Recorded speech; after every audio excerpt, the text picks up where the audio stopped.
Jeremías capítulos 10 al 12. Hasta los mismos profetas se hacían la típica pregunta que seguramente nos sigamos haciendo el día de hoy. ¿Por qué tienen suerte los malos y son felices todos los traidores? Es algo que, pues en general, no solemos entender porque no tiene lógica, porque a las personas que mienten, que traicionan, que son desleales, que hacen daño a los demás, las personas injustas porque tienen éxito o les va bien, y a las personas que son justas, que son buenas, que hacen todo por los demás, les pasan cosas que supuestamente no les deberían pasar. O sea, es algo que no nos cabe, no nos cabe en nuestra mente humana. Entonces, estamos viendo no como solo las personas preguntaban esto, sino también los mismos profetas, que son personas, pero a pesar de tener esa relación tan cercana con Dios, también tenían esas dudas y esas preguntas, también sufrían, también tenían miedos, inseguridades. O sea, al fin y al cabo son personas, eran personas. En este caso, Jeremías se encuentra dialogando con Dios y diciéndole, oye, ¿esto por qué? Jeremías pregunta esa duda que tiene. Pero esto lo veremos más al final, que llega en el último capítulo. Primero vamos con el 10, que contrasta a los ídolos y al Dios verdadero. Para ponernos en contexto, estábamos en una época, en un tiempo, donde la idolatría estaba en auge, que cualquier persona o la mayor parte de las personas adoraban a ídolos. Entonces, no solo adoraban a Dios, si adoraban a Dios, porque ese es otro tema, sino que también iban en pos de otros dioses, iban adorando a otros. Entonces Dios lo que hace es que ellos vean que esos ídolos no hacen nada, que no tiene ningún sentido que adoren a ídolos que no van a hacer nada por ellos, que es una cosa inútil hacer esto que estaban haciendo. Por lo que él empieza transmitiéndoles al pueblo a través de Jeremías que no tengan miedo a los ídolos, que ellos no pueden hacer ni bien ni mal, porque no pueden hacer nada literalmente. Por lo tanto, empieza a contrastarlo con lo que Dios hace. Empieza mostrando que Dios es único, que no hay nadie como Dios. Va describiendo poco a poco esa grandeza de Dios. Dice que es el Dios verdadero, el Dios vivo y el Rey eterno. Y que Él es hacedor. Él hizo la tierra con su poder, fundó el orbe con su saber, extendió los cielos con inteligencia. Una de las frases que aparecía en el estudio bíblico es que los hombres hacen ídolos. Yahvé es el que hace a los hombres, es decir, esos ídolos a los que ellos adoraban estaban hechos por ellos mismos, por el ser humano. En cambio, Dios fue quien hizo a esas manos que está construyendo a los ídolos y a todos ellos. Y ese es el gran contraste. Luego empieza a describirles lo que va a venir, la invasión babilónica. Entonces Jeremías va advirtiendo al pueblo que esto es algo que se destaca bastante en este libro, el que continuamente Dios advierte a su pueblo para protegerlo. Pero la cosa es si ellos quieren escuchar o no, que ahí es donde está el problema, que Él advierte, sin embargo, todos tienen esa libertad de decidir si hacer caso a esa advertencia o no. Entonces, Dios lo que nos deja claro es que Él quería que se encontrasen con Él, que tuviesen esa experiencia de encontrarse con Dios, pero claro, Él no iba a obligar a las personas a que tuviesen esa experiencia. Entonces luego se ve cómo Jeremías realiza una oración que está llena de dolor y angustia. ¿Veis? Los profetas no eran perfectos, los profetas también sufrían, tenían sus fallos. No me refiero a lo de la oración, me refiero en general, pero ellos también tenían sus sufrimientos y probablemente fuesen mucho más grandes que los de las personas del pueblo, porque ellos estaban viendo todo lo que se avecinaba, todo el desastre, estaban viendo cómo el pueblo rechazaba a Dios y ellos sabían lo que significaba. Por lo tanto, también se habla de los pastores que se supone que eran los que debían guiar al pueblo, los que debían transmitir esa palabra de Dios, pero ellos no buscaban a Dios, entonces no estaban obrando cuerdamente, los describe como torpes y que finalmente esa infidelidad de los pastores afectó a todo el pueblo, porque si el pastor se supone que es quien tiene que dirigir a las ovejas, por decirlo de una forma más metafórica, pues si no sabe cómo dirigirlas, las ovejas se desorientarán. ¿Qué es lo que pasó? Que los pastores mentían al pueblo y el pueblo los creía. Así que luego lo que le pide Jeremías a Dios es que le corrija. Corrígeme, Yahvé, pero continuo, pues tu ira acabaría conmigo. Lo que nos quiere decir este versículo es que Jeremías sabía que Judá debía ser corregido. Sin embargo, lo que hace es pedirle a Dios que muestre misericordia y que no destruya al pueblo, que se acuerde de ellos. En el capítulo 11 habla sobre Jeremías y las cláusulas de la alianza que Dios hizo con su pueblo en tiempos de Moisés, allá por Éxodo, en el monte Sinaí, donde pues pactaron esa alianza, Dios con el pueblo. Vemos cómo Dios sí que es fiel a su alianza, pero su pueblo no. Entonces esto tuvo consecuencias, a pesar de que Dios intentó advertirlos, protegerlos, darles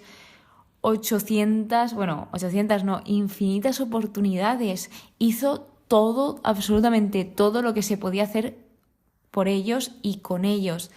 Pero Dios respeta la libertad, es el punto, que Dios respeta la libertad y al final fueron ellos mismos los que se trajeron el juicio contra ellos, los que se tiraban las piedras contra sí mismos.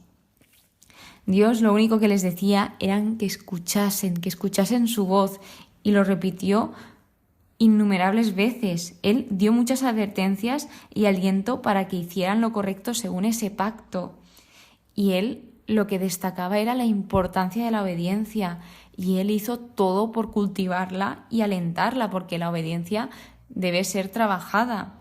Entonces, a pesar de todo esto, no oyeron ni aplicaron el oído. Cada cual procedió según la terquedad de su perverso corazón, por lo que trajo ese juicio divino. Y aquí es donde vienen esas consecuencias que Dios prometió en Deuteronomio, que si pasaba todo esto, que si desobedecían ese pacto y rompían el pacto, Él no los oiría después. Aunque se quejen, no oirá. Que vayan a adorar a otros dioses. Entonces, pues ellos que adoraban a otros dioses, que fuesen a esos dioses a ver si ellos los salvaban. Y de nuevo repetía Dios: no pidas ni eleves plegarias, porque no lo voy a oír. Así que él estaba cumpliendo y siendo fiel a su palabra. Y esto era el silencio de Dios, que el silencio de Dios en momentos duros es muy complicado. El estar hablando con el Señor y no escucharlo, ver que no nos hace caso, a pesar de que sí que está ahí, el silencio de Dios es complicado. Dios habla y se dirige a su pueblo como mi amada. ¿Qué hace mi amada en mi templo? Aquí se refería a la doblez de su conducta, que no entendían por qué iban a su templo cuando también estaban adorando a otros dioses, y viceversa, por qué van al templo de otros dioses cuando venían de adorar a Dios, a Yahvé. Era algo que les quería hacer reflexionar y pensar al pueblo. De hecho, después de esto, Dios está describiendo las expresiones de amor y cariño que le dio a Israel. Dice: olivo frondoso, lozano, de fruto hermoso, te había puesto Yahvé por nombre, pero ellos mismos lo destruyeron. O sea, Dios les dio todo su amor, les dio todo lo que necesitaban, pero ellos, el pueblo, lo rechazó, se lo cargaron todo. Ellos, en vez de devolver amor por ese amor, ellos devolvieron a Dios infidelidad. Entonces, obviamente, pues vino ese juicio por la maldad del pueblo, porque ellos, como dice innumerables veces en este libro, decidieron seguir la terquedad de su corazón, la maldad de su corazón. Y entonces estaban dañando. Una de las cosas principales es que dañaban al prójimo, dañaban a las personas, y esto es injusto. y Dios es un Dios justo que hace justicia, entonces él fue a hacer justicia después de esto, no iba a quedarse todo igual e iban a seguir ganando los injustos. Si os vais dando cuenta, todo va conectado con esa pregunta de por qué los malos triunfan y los buenos no tienen éxito, que esto realmente no es nada cierto. Esto es lo que nosotros vemos, esto son las apariencias, que es lo que parece, pero realmente siempre se hace justicia. Tarde o temprano se hace justicia. Entonces, Jeremías lo que seguía diciéndonos aquí es que le amenazaron de muerte por hablar en nombre de Dios, porque esto escocía, esto no sentaba bien, porque escuchar la verdad no le gustaba tanto, porque como con la mentira vivían tan a gusto, entre comillas, pues ellos no querían oír algo que no les viniese bien. Entonces Jeremías sí que iba con la verdad por delante. Así que lo amenazan, pero Jeremías, conociendo estas amenazas, lo que hace es orar, se pone a hablar con Dios y le expone esa causa a Dios confiando en Él, confiando en que Él se ocuparía de todo, dejándolo todo en sus manos, a pesar de todas estas cosas que le venían, todas estas amenazas, seguramente persecuciones, burlas. Pues a pesar de todo esto, él confiaba y entregaba esto a Dios. Y era difícil, no era fácil. Pero esto es lo que le permitía a Jeremías descansar en Dios. Porque cuando le entregas esa causa al Señor, cuando le entregas tus preocupaciones, tus problemas, estás descansando en Él, descargando esas cargas sobre la espalda y Él te las lleva. ¿Y quién mejor que Él para llevar nuestras cargas? El capítulo 12 habla sobre el problema de la dicha de los malos. Y Jeremías empieza exponiéndole esto a Dios. Empieza primero reconociendo a Dios y sometiéndose a su justicia. Tú llevas la razón, Yahvé, cuando discuto contigo. Reconoce que Dios siempre tiene la razón, pero le hace esa pregunta: ¿por qué tienen suerte los malos y son felices todos los traidores? Estás cerca de sus labios, pero lejos de su corazón. En cambio, lo que dice Jeremías de él es: pero a mí, Yahvé, me conoces y me ves. Has comprobado que mi corazón está contigo. Jeremías lo sabía. Jeremías era consciente de que su vida y su corazón eran probados ante Dios, pero también estaba seguro de esto, porque para decir esto, pues tienes que estar seguro. Entonces ve cómo todo lo que le estaba sucediendo al pueblo era por su maldad. Y realmente todo esto no era para destruir al pueblo, sino era para corregirlos, para purificarlos, para que viesen ese error y se convirtiesen, mejorasen su conducta, su forma de ser, principalmente con los demás, también con Dios, pero vemos esa importancia de tratar bien a los demás. De nuevo, remarco. Algo que le dice es que tus hermanos y parientes también te van a traicionar, te irán criticando a tus espaldas. No te fíes de ellos cuando te digan hermosas palabras. Qué duro es esto, pero también es una advertencia que él tenía que acoger para estar pendiente, para estar atento y no caer en ninguna trampa o en algún engaño, incluso por su propia familia.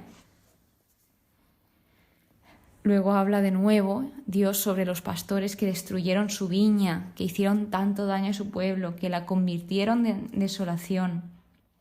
Sin embargo, a pesar de que la ira ardiente de Yahvé iba a aparecer, iba a actuar, iba a venir ese juicio para que se hiciese esa justicia, dice: pero luego de haberlos arrancado, me volveré y les tendré lástima, y los haré retornar, cada cual a su heredad y a su tierra. Y nos dice dos casuísticas. La primera, si de veras aprenden, si de veras se están volviendo al Señor, sinceramente, promete bendición. En cambio, si no obedecen, si rechazan a Dios, vendrá juicio de nuevo, vendrá juicio para corregirlos. Y esto no es una obligación a que crean, sino esto es más que nada una invitación a que mejoren su conducta, a que cambien, porque aquí indicaba que si no se volvían a Dios iban a seguir, por ejemplo, aquí lo que hacían era adorar a dioses donde se tenían que sacrificar a niños. Y esto era una locura. ¿Cómo estaban haciendo esto? ¿Cómo estaban dañando a los demás? Estaban dañando a las familias. Pero no eran conscientes, no se daban cuenta. No hay mayor ciego que quien no quiere ver, ni mayor sordo que quien no quiere oír. Entonces esto es lo que le sucedía al pueblo.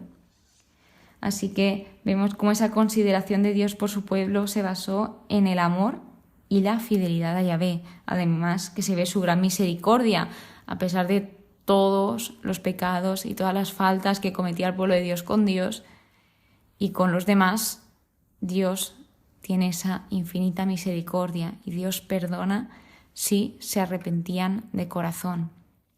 Así que, pues esta pregunta de por qué les pasa esto a los malos que aparentemente prosperan y a los buenos pues no le pasen las mejores cosas. Tal vez esto sea solo apariencia, sea lo que percibamos, pero no olvidemos que Dios hace justicia y el por qué también lo he ido indicando a lo largo del episodio. Tenemos libertad, somos libres de hacer lo que queramos, entonces somos libres de elegir si queremos ir por el buen camino y hacer bien a los demás o de ir por el mal camino y perjudicar a la vida de los demás. En nuestras manos está esa decisión. Así que muchísimas gracias por estar aquí, muchísimas gracias por escucharme. Espero que hayas aprendido, aunque sea un poquito. Aquí en el Salmo 73, si recordáis, hablaba de este tema también y no era fácil entenderlo y sigue no siendo fácil entenderlo, sino pues tal vez algún día se entienda. Yo realmente sí que entiendo poco a poco, conforme voy estudiando, este porqué, sobre todo por lo que os acabo de contar, pero es un proceso y poco a poco. Así que nos vemos en el siguiente episodio, que paséis muy pero que muy buen día y que Dios os bendiga.